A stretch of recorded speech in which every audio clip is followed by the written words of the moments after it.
በህንድ ርቀው በሚገኙ ተራራማ አካባቢዎች ኪራን ለሶስት ወንድማማቾች ሚስት ሆና ትኖራለች። በሃቲ ጎሳዎች ዘንድ ወንድማማቾች በአንድነት አንዲትን ሴት ማግባት እንደ እንግዳ ነገር አይታይም። እዚህ ጋር ለዘመናት የቀጠለ ጥንታዊ ባህላቸው ነው።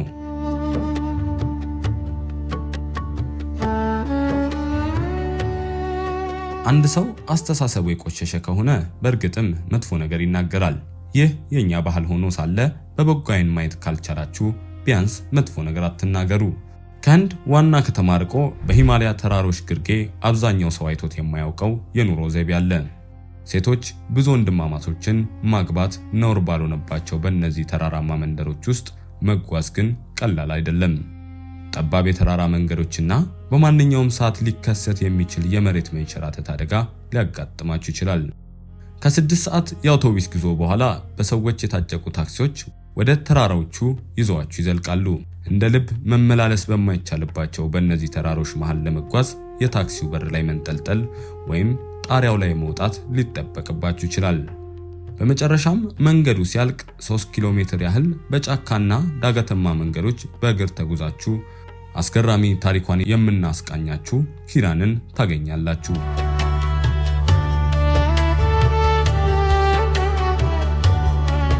ኪራን በእነዚህ ውብ ተራሮች መሃል የምትኖርና 3 ወንድማማቾችን አግብታ የምትኖር ታሪኳ አጃኢብ የሚያሰኝ ሴት ናት። የተጋባነው በ2017 ዓ.ም እንደ አውሮፓውያን አቆጣጠር ነው። ከዚያ ጊዜ ጀምሮ አራታችንም በዚህ ጁዲ ዳራ በተባለ ስርዓት ውስጥ እየኖርን ነው። እስካሁን ምንም አይነት ችግር አልገጠመንም። 3ቱም ወንድማማቾች አንዲት ሚስት ቢኖራቸውም በመካከላቸው መቃቃር አለመፈጠሩና ጸብ ተከስቶ አለማወቁ አስገራሚ ነው። ከተጋባንበት 2017 ጀምሮ እስካሁን በመካከላችን ምንም አይነት ጠብ ተፈጥሮ አያውቅም። ሁሉንም ነገር በስምምነት ነው የምናደርገው። ኪራን ያገባችው አታር ሲንግ፣ አኒልና ፕራዳቢር ቫርማ የተባሉ ወንድማማቾችን ነው። በእነዚህ አስቸጋሪ ተራሮች ውስጥ በህይወት ለመቆየት 3ቱም ወንድማማቾች የዕለት ተዕለት ስራቸውንና ኃላፊነታቸውን ይጋራሉ። አስገራሚው ነገር እነዚህ 3 ወንድማማቾች አንዲት ሴት ያገቡበት ምክንያት ነው። በዚህ ተራራማ አካባቢ ወንድማማቾቹ አንዲት ሴት ብቻ የሚያገቡበት ምክንያት መሬታቸውን እንዳይከፋፈልና በአንድነት እንዲቆዩ ነው። በተራራማው አካባቢ ቀድሞውኑም ያላቸው መሬት በጣም ጥቂት ነው፣ ከተከፋፈሉ ደግሞ ይበልጥ ያንሳል። ስለዚህ ይህ መሬት ከቤተሰቡ እንዳይወጣ ሲባል ይህንን የቆየ ባህል መፍጠር ግድ ሆነ።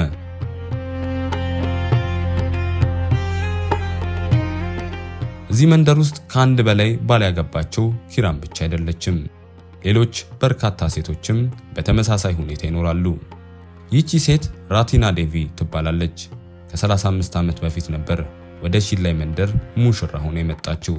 ሱራጅ ሲንግ እና ራምባዳስ የተባሉ 2 ወንድማማቾችን አግብታ ላለፉት ከ3 አስርት ዓመታት በላይ ስትኖር ለሷ ይህ ትዳር ሸክም ሳይሆን ቤተሰቧን በአንድነት የምታቆይበት መንገድ ነው። ቤተሰቡን በአንድነት ለማቆየት 2ቱንም ወንድማማቾች አብረው እንዲሆኑ አደረግኩ። ለየብቻ እንዲያገቡ አልፈቀድኩም። ለሌሎችም የማስተምረው ይህንኑ ነው።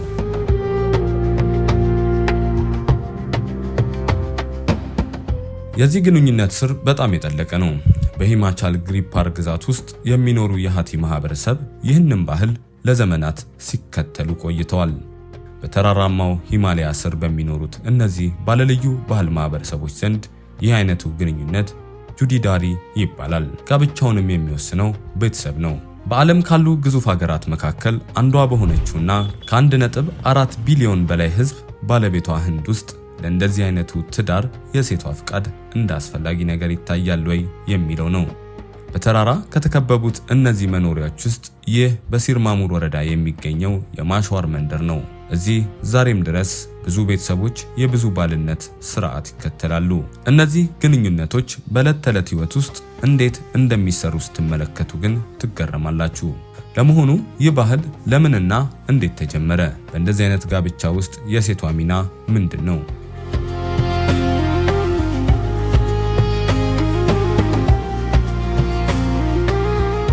የወንዶቹ ቤተሰብ ጥያቄ ይዘው ወደ ሴቷ ቤተሰብ ይሄዳሉ።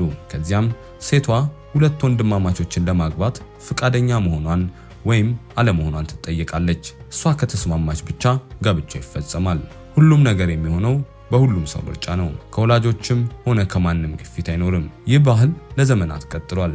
ነገር ግን ጥያቄው እንደዚህ አይነቱ ግንኙነት በአንድነት እንዴት ያስተዳድሩታል? ሁለት ወንድማማቾች ከአንዲት ሚስት ጋር ሲኖሩ በመካከላቸው ቅናት ወይም ሌላ ችግር አይፈጠርም የሚለው ዓለምን የሚያስደንቀው ታሪካቸው ነው። ባሎች በፍጹም በዚህ ምክንያት አይጋጩም። ሁሉንም ነገር በፍቅር ይጋራሉ። አንድም ባል ከሌላው የማስበለጥ ነገር የለም። ሁሉም በመረዳዳት አብረው ይኖራሉ።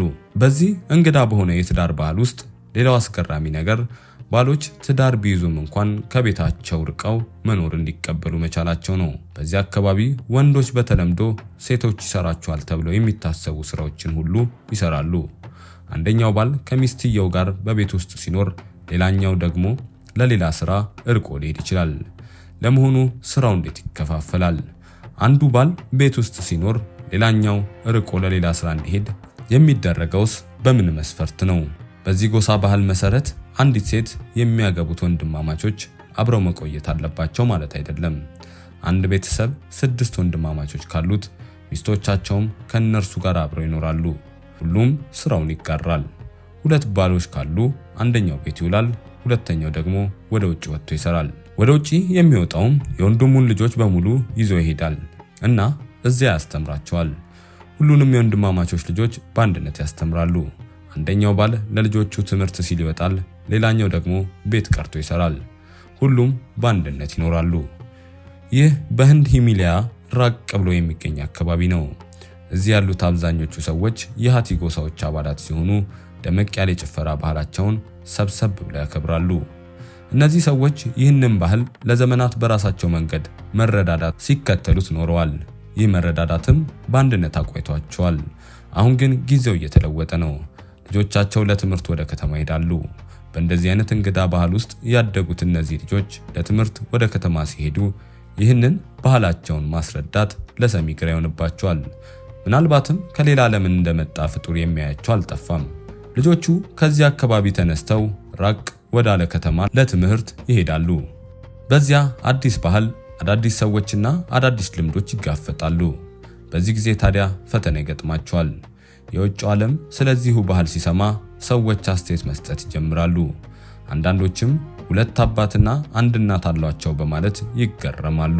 ለእንደዚህ አይነቱ ባህል እንግዳ የሆኑ ሰዎች አሸማቃቂ ነገሮችን በልጆች ፊት ይናገራሉ።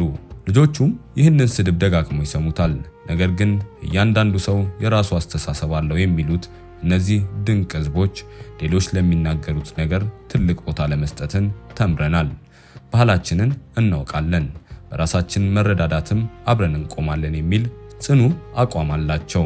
ይህንን ለልጆች ማስረዳት ለወላጆች ፈታኝ ቢሆንም ለዘመናት የቆየውን ባህላቸውን መቀበል ለልጆች ችግር ሊሆን አይገባም። በማንነታቸውና በመለያቸው ኮርተው ሊኖሩ ይገባል ብለው ያምናሉ። እንዲህ አይነቱ ባህል እንዴት ተጀመረ? ኪራን፣ ራቲናና እንደነርሱ ያሉ ብዙ ሴቶች አንዳቸውም በዚህ ባህል ውስጥ ተገደው ያገቡ አይደሉም። የሃቲ ማህበረሰብ ሂማቻልና በኡት አርካሃንድ ውስጥ በሚገኙ 450 በሚጠጉ መንደሮች ውስጥ ይኖራሉ። እዚህ ህይወት ቀላል አይደለም። ቁልቁለታማ ቦታዎች፣ ጥቂት መሬትና ሩቅ መንደሮች። ቀደም ሲል እነዚህ መንገዶች አልነበሩም። ሰዎችም ጨውና እህል ለማምጣት ብቻ በተራሮች ውስጥ ብዙ ኪሎ ሜትሮችን በእግር ይጓዙ ነበር። ይህ የጁዴዳሪ ባህል በሃቲ ማህበረሰብ ውስጥ ለምን ሊፈጠር ቻለ ለሚለው ጥያቄ ብዙ ምክንያቶች ነበሩ። አንደኛው የአካባቢው የእርሻ መሬት በጣም ጥቂት መሆኑ ነው። ገበያዎች ከመንደሩ በጣም ሩቅ ነበሩ። ስለዚህ የቀደሙት የዚህ ጎሳ አባቶች ይህንን ስርዓት ለመከተል ወሰኑ። አንደኛው ወንድም ሰርቶ ለማምጣት ሲወጣ ወደ መንደሩ ለመመለስ ከ15 ቀን እስከ 20 ቀናት ይፈጅበት ነበር። አንዳንዴ አደጋዎች ይከሰታሉ። በዚህ ምክንያት አንደኛው ባል በተለያዩ ምክንያቶች ቢሞት ሴቷና ልጆቿ ያለ ተንከባካቢ እንዳይቀሩ ሌላኛው ባል ኃላፊነቱን ይወጣል። በዚህ ግዙፍ ተራራ ላይ ሴቶች የእርሻ ስራን ይሰራሉ። ይህንን የእርሻ ስራ የምትሰራ ሴት ህይወቷን ላደጋ አጋልጣ ነው። እዚህ ህይወት ከባድ ነው።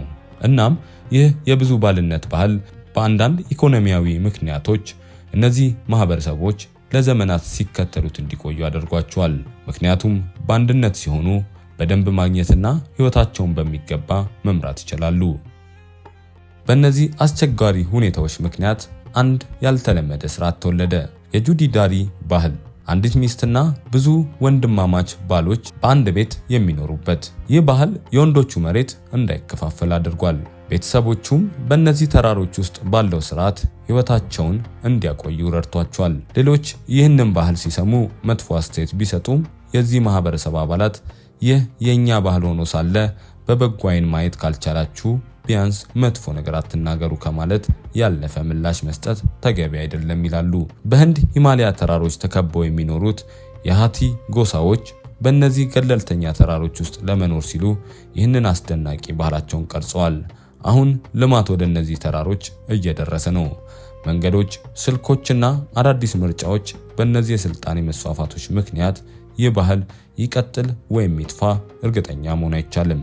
ዓለምን ያስደነቀው ይህ ባህላቸው ለእነዚህ ኩሩ ጎሳዎች እንግዳ ነገር አልነበረም፣ ተራ የህይወት መንገድ እንጂ።